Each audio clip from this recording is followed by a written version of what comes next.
The more that you dig into climate, the more kind of pockets of innovation and complexity that you kind of uncover. I came here to really think more deeply about what I could do more directly to address climate change. As a place in an institution, there's a lot of space to really think creatively about this, to talk with both different students and professors. Being here at Harvard has really also shown me all the different ways I can get involved in climate going forward. In the end, every company is going to become a climate company.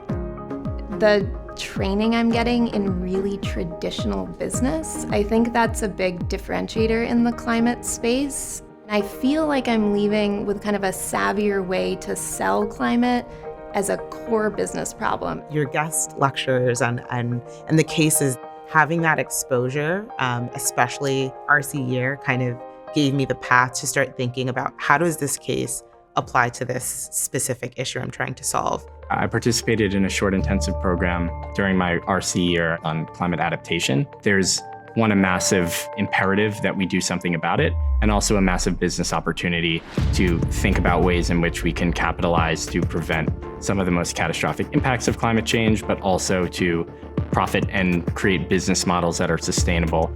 Every single class I'm learning about some sector and some people and companies in that sector that are actually making real change that is possible and is on the market already. The independent projects were a really good opportunity and a really good way for me to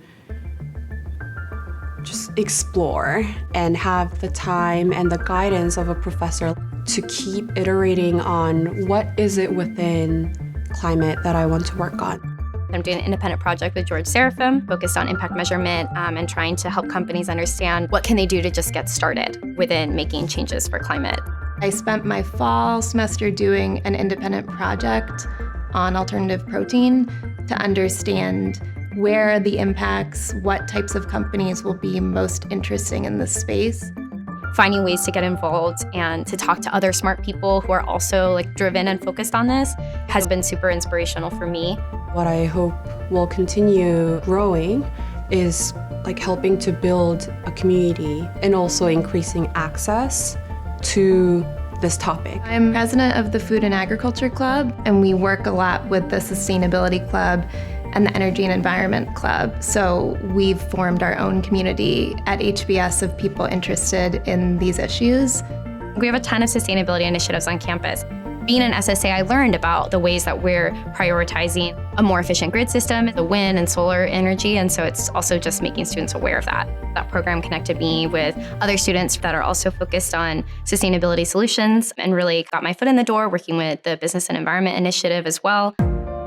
As part of this community, there are a number of other entrepreneurs, and even if they're not doing exactly what I'm doing, it is helpful to know that you can have the audacity to start a business right now. When I came to HBS, one thing I learned is how to lead an organization, lead a team, build organizational structure, understand organizational culture, and how all those intangible elements of a functioning company actually feed into not just building it from the start, but into implementing a longer-term vision.